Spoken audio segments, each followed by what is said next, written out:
Hi everyone, good morning. So this is your brother mentor Shankar Narayanan. So in this today's class we are going to see about some of the important concepts in medieval India. So I have planned to start a medieval Indian series, so and this is what exactly today's class is for. So medieval India, we know the Indian history, it can be classified into three important areas. Number one is ancient, number two is medieval, number three is modern. And after modern it was post-independence consolidation, you know that. So today's class medieval is somewhat different. Why I am saying like this is, if you take medieval India, its time period is right from 7th to 17th century. 7ஆவதுலேருந்து 17ஆவது நூற்றாண்டு வரைக்கும் தான் என்ன அப்படின்னா medieval India அப்படின்னு சொல்லிட்டு சொல்கிறாங்க.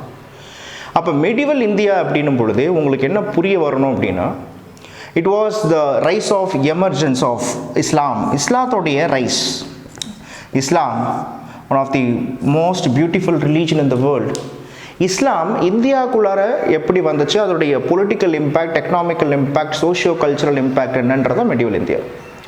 அப்போ உங்களுக்கு தெரிய வேண்டிய ஒரு விஷயம் என்ன அப்படின்னு பார்க்கும் பொழுது, 7th செஞ்சுரின்னு நான் சொல்லியிருக்கேன். 7th செஞ்சுரியில் இந்தியாவில் ரூல் பண்ண மிக முக்கியமான ரூலர்ஸ்லாம் யாருன்னு பார்த்துக்கிட்டிங்கன்னு வச்சுக்கோங்களேன். இப்போ இதுவே நீங்கள் ஃபார் எக்ஸாம்பிள் நார்த் இந்தியாவை ஹர்ஷவர்தனுடைய கண்ட்ரோலில் இருந்துச்சு. ஹர்ஷவர்தன் ரூல் பண்ணிகிட்டு இருந்தார். நார்த் இந்தியாவுக்கு அப்புறமா இந்த டெக்கன் ரீஜன்லலாம் சாளுக்கியாஸ் அப்படின்னு சொல்லிட்டு சொல்லுவாங்க. இந்த சாளுக்கியாஸ் இவங்க ரூல் பண்ணிகிட்டு இருந்தாங்க. சாளுக்கியாஸுக்கு அப்புறமா இங்கே down Krishna, north of river Vaigai to south of river Krishna, okay, இது இங்கே பல்லவாஸ் பார்க்கும்பொழுது ரூல் பண்ணிகிட்டு இருந்தாங்க, பல்லவர்கள். அண்ட் பல்லவாஸுக்கு கீழே பாண்டியன்ஸ் பார்க்கும்பொழுது ரூல் பண்ணிகிட்டு இருந்தாங்க. ஸோ இந்தியாவில் பார்த்தீங்கன்னா இது தவிர்த்து இல்லாமல் அசாம் ரீஜனில் சில இண்டிபெண்ட் ரூலர்ஸ், அஹோம்ஸ், ஓகே, அன்றைக்கி அஹோம்ஸ்ன்னு சொல்ல மாட்டாங்க, they were all called, Assam was called Kamrupa, okay. So ஹர்ஷவர்தனுடைய கண்ட்ரோலில் அசாம் இருந்துச்சு. அண்ட் குஜராத் டு அசாம் பார்க்கும்பொழுது ஹர்ஷவர்தனுடைய கண்ட்ரோலில் இருந்துச்சு. ஒன்ஸ் ஹர்ஷவர்தன் இறந்த பிறகு தான் அங்கே இருக்கக்கூடிய நேட்டிவ் ரூலர்ஸ் என்ன பண்ணுறாங்கன்னா அசாமை ரூல் பண்ண ஆரம்பித்தாங்க. ஸோ இந்த வரலாறு உங்களுக்கு தெரியும். ஸோ பாருங்கள், இந்த டைம் பீரியட்லேயே இப்போ ஏன்ஷியன்ட் இந்தியா டைம் பீரியட்லேயே இந்தியாவில் எந்த விதமான மதங்கள்லாம் இருந்துச்சு அப்படின்னா, இப்போ பிராமணிசம்னு சொல்லுவாங்க. அந்த பிராமணிசம் பின்னாடி ஹிந்துவிசமாக மாறுது. அண்ட் பின்னாடி நேட்டிவ் அண்ட் ட்ரைபல் கல்ச்சர்ஸும் சேர்ந்து இந்துவிசமாக மாறுது. ஸோ ஹிந்துவிசம், புத்திசம், ஜெயினிசம், அஜிவிகாஸ், இந்த மாதிரியான முக்கியமான சில மதங்கள் இந்தியாவில் இருந்துச்சு. அஜிவிகாஸ், ஓகே. ஸோ பார்சி கூட சொல்லுவாங்க. ஸோ இந்த டைம் பீரியடில் தான் இஸ்லாம் அப்படின்னு சொல்லக்கூடிய மதமும் என்ன ஆகுது அப்படின்னா வர ஆரம்பிக்குது. இஸ்லாம் பிறந்ததே 7வது நூற்றாண்டில் தான். இப்போ இஸ்லாமுடைய வரலாறு எடுத்துக்கிட்டிங்கன்னு வச்சுக்கோங்களேன், இந்த இஸ்லாமுடைய ஃபவுண்டர் யார் தெரியுங்களா? His name was mister prophet Muhammad. கேள்விப்பட்டிருப்பீங்க. So his name was Muhammad. அவர் நேம் முகமது தான், பட் ப்ராப்பத் அப்படின்ற வார்த்தை என்னத்தை குறிக்குது அப்படின்னா தலைவன் அப்படின்ற மீனிங்கை குறிக்கும். So prophet Muhammad, he was the founder of Islam. So இவர் பிறந்தது எங்கே அப்படின்னா சவுதி அரேபியாவில் தான் இவர் பிறந்தார். அண்ட் இவர் ஒரு பேசிக்கலி ட்ரேடர், ஓகே, வணிகத்தை தான் பார்க்கும்பொழுது இவர் மேற்கொண்டுட்டு இருந்தார். ஸோ இவருடைய ஃபேமிலின்னு பார்த்துக்கிட்டிங்கன்னா இவர் ஒரு விதவையை திருமணம் பண்ணிக்கிட்டார். அவங்க நேம் என்னென்னா கடீஜா. அவங்க நேம் என்ன? கடீஜா. இவங்களுக்கு ஒரு மகளும் பிறக்கிறாங்க. அவங்க நேம் என்னென்னா ஃபாத்திமா. ஸோ ஃபாத்திமாவை ஒரு கல்யாணம் பண்ணி கொடுக்குறாங்க. ஸோ இவருடைய சன்-இன்-லா நேம் என்ன அப்படின்னு பார்த்தீங்கன்னா Ali. So Khadija wife, Fatima daughter, and Ali. So இவர் தான் இவருடைய சன்-இன்-லா. இந்த ப்ராப்பத் முகமது, ஓகே, இவர் என்ன பண்ணுறாருன்னா ஹிரா கேவ்ஸ், சவுதி அரேபியாவில் ஹிரா அப்படின்னு ஒரு பிளேஸ் இருக்குது, HIRA. இந்த ஹிரா கேவ்ஸில் என்ன பண்ணுறாருன்னா தவம் பண்ண போகிறார். இப்போ நம்ம நாட்டில் இந்த ஞானிகள், யோகிகள், ரிஷிகள்லாம் தவம் பண்ணுற மாதிரி இவரும் தவம் பண்ண போகிறார். இல்லற வாழ்க்கையிலேருந்து வெளில தவம் பண்ண போகிறார். அப்படி போகும்பொழுது இந்த ஹிரா கேவ்ஸில் தான் it is believed that he has got enlightenment. Enlightenment இந்த சென்ஸ் என்ன அப்படின்னா, இந்த ஹிரா கேவ்ஸில் தான், okay, there was a person called Gabriel. இந்த கேப்ரியல் அப்படின்ற பர்சனாலிட்டி, நீங்கள் கிறிஸ்டியானிட்டி கிறிஸ்டியானிட்டிலையும் பார்க்கலாம். ஓகே, ஸோ ஏஞ்சல்னு சொல்லக்கூடிய ஓகே ஒரு ஒரு ஒரு குட் டீமோன் அப்படின்னு கூட சொல்லலாம். ஓகே, ஸோ ஒரு குட் ஏஞ்சல் அப்படின்னு கூட சொல்லலாம், அப்படி வச்சுக்கலாமே. ஸோ இந்த கேப்ரியல் ஓகே இவருக்கு சில புனிதமான கோட்பாடுகளை சொன்னதாலும் அந்த புனிதமான கோட்பாடு தான் என்ன அப்படின்னா பின்னாடி later compile it was called holy Quran அப்படின்னு சொல்கிறாங்க. ஸோ ஹோலி குரான் அப்படின்றதான் அந்த holy Quran it was the sacred book for okay the Islamic people. So holy குரானில் சொல்லப்பட்டது என்ன அப்படின்னா there is only one God and the God is Allah. He was the most gracious, he was the most beautiful etc. Okay, Al Fatiha chapter குரானில் Al Fatiha chapter அல்லாஹ் யார் எப்படின்றத சொல்லுது. இங்கே சிம்பிளாக உங்களுக்கு புரியணும்னு வச்சுக்கோங்களேன். இந்தியாவில் பாருங்கள், இஸ்லாம் says that there is only one God and the God is Allah. இறைவன் ஒருவரே, அவர் அல்லாஹ் அப்படின்னு சொல்லுது.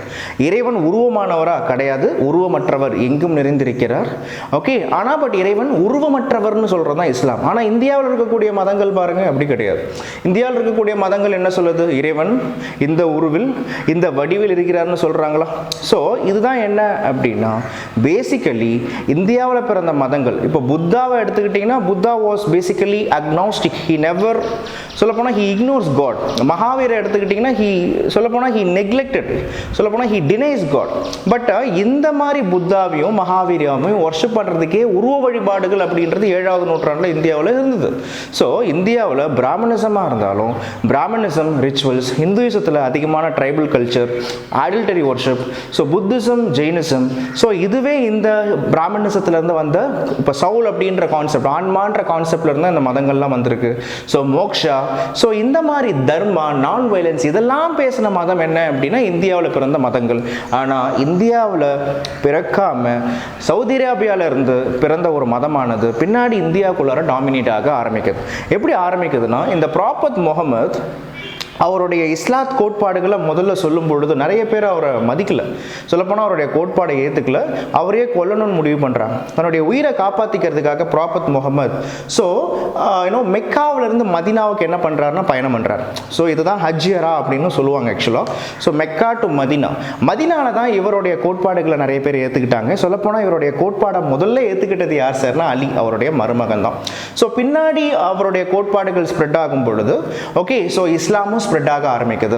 இஸ்லாம் எப்படி ஸ்ப்ரெட் ஆக ஆரம்பிக்குதுன்னு பொழுது இங்கே தான் ஒரு கான்செப்ட் புரியணும். இஸ்லாத்துடைய பொலிட்டிக்கல் அண்ட் ரிலீஜியஸ் ஹெட் என்னன்னு சொல்லுவாங்கன்னா அவங்களுடைய நேமை கலீஃபா அப்படின்னு சொல்லிட்டு சொல்லுவாங்க. என்னன்னு சொல்லுவாங்க? கலீஃபா அப்படின்னு சொல்லிட்டு சொல்லுவாங்க. கலீஃபா or caliph. So he was the political and religious head of Islam. So இந்த இஸ்லாத்தில் இந்த கலீஃபா தான் நம்பர் 1. ஓகேங்களா, அவர் தான் ப்ராப்பத் தலைவர்னு அர்த்தம். ஸோ ப்ராப்பத் முகமது இறந்த உடனே யார் அடுத்த கலீஃபா அப்படின்னு பிரச்சனை வர ஆரம்பிக்குது. யார் அடுத்து இஸ்லாத்தை வழி நடத்துறது பிரச்சனை வர ஆரம்பிக்கிறது. இந்த பிரச்சனை தான் அன்னைக்கு ஏற்பட்ட அந்த பிரிவினை தான் இன்னைக்கு வரைக்கும் அந்த பிரிவினை இருக்கு. இதுதான் ஜியோ பாலிட்டிக்ஸை டிட்டர்மைன் பண்ணக்கூடிய ஒரு மிக முக்கியமான ஃபேக்டர்னு சொல்லுவோம். ஸோ இட்ஸ் நத்திங் பட் நீங்கள் இந்த ஷியா முஸ்லிம் சன்னி முஸ்லிம்னு கேள்விப்பட்டிருக்கீங்களா? ஸோ இந்த ஷியா முஸ்லிம் சன்னி முஸ்லிம் கான்செப்ட் அங்கே வந்துச்சு, 7வது நூற்றாண்டிலே பிறந்துருச்சு. யார் ஷியா முஸ்லிம்? யார் ஒருத்தர் ப்ராப்பத் முகமதுடைய இறப்புக்கு அப்புறமா அலி தான் வந்து பார்க்கும்பொழுது கலீஃபாவாக வரணும். அலி யார்? ப்ராப்பத் முகமதுடைய மருமகன். ஸோ இவர் தான் கலீஃபாவாக வரணும்னு சொன்னவங்க யார் சார் அப்படின்னு பார்த்தீங்கன்னா தேவர் ஆல் ஷியா முஸ்லிம்ஸ். சன்னி முஸ்லிம்ஸ் அப்படின்றது யார்? இல்லை அலி வரக்கூடாது, அபுபக்கர் அப்படின்னு ஒருத்தர் இருந்தார். அவர் ப்ராப்பத் முகமதே வந்து எனக்கு அப்புறமா அபுபக்கர் தான் வரணும்னு சொல்லியிருக்காரு. ஸோ அபுபக்கர் ப்ராப்பத் முகமதுடைய பிளட் ரிலேஷன் கிடையாது, ஆனால் அபுபக்கர் தான் வரணும் அப்படின்னு சொன்னவங்க சன்னி முஸ்லிம். புரியுதா? ஷியா முஸ்லிம்னா அலி, சன்னி முஸ்லிம்னா அபுபக்கர்.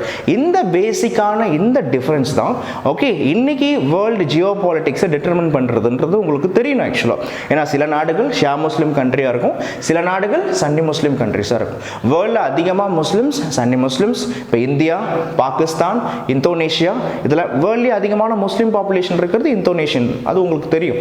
ஓகே, ஸோ இந்த மாதிரி ரீஜியனில் அதிகமாக இருக்கிறது யாருன்னா ஓகே சன்னி முஸ்லிம்ஸ். இந்தியாவை ஆண்ட முகல்ஸ் தேவர் all Sunny Muslims. Okay, so ஷியா முஸ்லிம்ஸ் அப்படின்றவங்க இன்னும் சில இடத்துல இப்போ மிடில் ஈஸ்டில் சில இடத்துல சில நாடுகளில் இருப்பாங்க. ஃபார் எக்ஸாம்பிள் இப்போ ஈரான் எடுத்துக்கிட்டிங்க, there was a place called Syria. சிரியாவை எடுத்துக்கிட்டிங்கன்னா the person was Bashar al-Assad. He was a supporter of Shia Muslim. Okay, so Bashar al அசாத்தை எதிர்க்கிறது யார் சார் அப்படின்னு பார்க்கும்பொழுது மற்ற Sunni Muslim countries sir. So இந்த மாதிரி தான் ஜியோ பாலிட்டிக்ஸ் ஒவ்வொரு இடத்துலையும் போயிட்டுருக்கும். அப்போது இஸ்லாம் இதெல்லாம் இன்றைக்கி நடக்கக்கூடிய கான்செப்ட். ஸோ இஸ்லாம் பிறந்தது 7வது நூற்றாண்டு. இஸ்லாம் எப்படி இந்தியாவுக்கு ஒரு பெரிய பிரச்சனையாக வந்துச்சு அப்படின்னா, இஸ்லாத்தால் இந்தியாவுக்கு பிரச்சனை கிடையாது, பட் இஸ்லாத்தை முதல்ல அக்செப்ட் பண்ணிக்கிட்டாங்க இல்லையா. இஸ்லாத்தை முதல்ல அக்செப்ட் பண்ணிக்கிட்டவங்க யார் சார்னா, அன்னைக்கு அரேபியாவில் இருக்கக்கூடிய, அன்னைக்கு மிடில் ஈஸ்டில் இருக்கக்கூடிய, வெஸ்ட் ஏஷியாவில் இருக்கக்கூடிய சில ட்ரைபல் குரூப்ஸ். இந்த ட்ரைபல் குரூப்ஸ் இவங்க பார்பேரிக் பீப்புள், நொமேட்ஸ். ஓகே, இவங்கெல்லாம் காட்டு மிராண்டிகள். இவங்க முதல்ல இஸ்லாமை இவங்க அக்செப்ட் பண்ணிக்கும் பொழுது ஆல்ரெடி இந்த tribal groups they fought with west and also they fought with east. Okay, so இவங்க ஏற்கனவே இந்தியா, ஆப்கானிஸ்தான், ஓகே, சென்ட்ரல் ஏஷியாவில் இருக்கக்கூடிய சில இடத்தையும் அட்டாக் பண்ணிட்டு இருப்பாங்க. அண்ட் யூரோப்பையும் அட்டாக் பண்ணிட்டு இருப்பாங்க. பட் இதுக்கு முன்னாடி இவங்களுக்கு ஒரு மதம்ன்றது இல்லை. ஓகே, மதம் இருந்தாலும் அது ஒரு பெருசாக கண்டுக்கப்படலாம். ஆனால் but Islam once they enrolled into Islam, so இவங்களுடைய கோட்பாடு என்ன சொல்லுச்சு அப்படின்னா, there is only one God, and the God is Allah அப்படின்னும் பொழுது எந்த ஒரு நாட்டை அட்டாக் பண்ணும் பொழுதும் அதுக்கு ஒரு ரிலீஜியஸ் ஸ்டோன் ஒன்று கொடுத்துருவாங்க. நாங்கள் இஸ்லாத்தோடைய அல்லாவோடைய ஆட்சியை எடுத்துகிட்டு வரோம் அப்படின்னு சொல்லிட்டு சொல்லுவாங்க. இதுதான் என்ன அப்படின்னா, இப்போ அல்லாவுக்காக சண்டை போடுறோம், அல்லாஹ் அப்படி சொல்லலை. ஓகே, இஸ்லாம் புனிதமான மதம், அருமையான மதம். ஓகே, ஒரு தனி மனிதனுடைய ஒழுக்கத்தை பற்றியும் தான தர்மத்தை பற்றியும் இன்சிஸ்ட் பண்ண ஒரு மதம். ஆனால் இஸ்லாத்தில் இருக்கக்கூடிய சில ஃபண்டமெண்டலிஸ்ட், ஓகே, இஸ்லாத்தை ஃபாலோ பண்ணக்கூடிய சில ட்ரைபல் குரூப்ஸ், ஸோ மற்ற நாட்டை பிடிக்கிறதுக்கு இஸ்லாத்தை ஒரு டூலாக யூஸ் பண்ணிக்கிட்டாங்க. இப்படி முதல்ல இந்தியாவுக்கு இஸ்லாம் ரூலர் மூலயமா ஒரு பிரச்சனை வந்துச்சு. அது யார் மூலயமா அப்படின்னா, இந்த இயர் ஆஃப் 712 AD 712 இந்தியாவில் 8வது நூற்றாண்டில் 712 காமன் எரா, இந்த டைம் பீரியடில் முகமது பின் காசிம் அப்படின்னு ஒருத்தர் இருந்தார். இவர் என்ன பண்ணுறாருன்னா, அன்னைக்கு சிந்த் அப்படின்னு சொல்லக்கூடிய இந்த present day of Pakistan and Afghanistan region, இந்த சிந்த் ரீஜன் என்ன பண்ணுறாருன்னா அட்டாக் பண்ணார். ஸோ இதுதான் இந்தியாவுக்கு முதல்ல ஓகே இஸ்லாமிக் ரூலரால் வந்த இஷ்யூ, ஃபாரின் ரூலரால் வந்த இஷ்யூ. ஸோ நீங்கள் பார்த்தீங்கன்னா தெரியும், நான் அதனால தான் என்னுடைய ஸ்டூடெண்ட்ஸுக்கு கூட சொல்லுவேன், the founder of Islam was Muhammad. இந்தியாவுக்குள்ளார இஸ்லாம் வந்ததுக்கு காரணமும் 3 முகமது தான் சொல்லுவேன். ஃபர்ஸ்ட் முகமது யாருன்னா முகமது பின் காசிம். இவர் அடுத்த ஒரு 200 வருஷம் கழிச்சு முகமது கஸ்னி. அவர் அடுத்த ஒரு 175 வருஷம் கழிச்சு முகமது கோரி. ஸோ ஒவ்வொரு 200 வருஷத்துக்கு அப்புறமாவும் okay right from 7th century to 13th century first decade, 13வது நூற்றாண்டுடைய முதல் 10 வருஷம், இந்த டைம் பீரியட் வரைக்கும் என்ன ஆகுது அப்படின்னா, இஸ்லாத்துடைய த்ரெட் இந்தியாவுக்கு அதிகமாகவே இருந்துகிட்டு இருந்துச்சு. இதைத்தான் இயர்லி மெடிவல் இந்தியா அப்படின்னு சொல்லிட்டு சொல்லுவாங்க. புரியுதுங்களா? ஸோ இது உங்களுக்கு புரிஞ்சிருக்கும்னு நினைக்கிறேன். ஸோ அடுத்த வீடியோவில் மற்ற கான்செப்ட்ஸ்லாம் பார்ப்போம். தேங்க்யூ.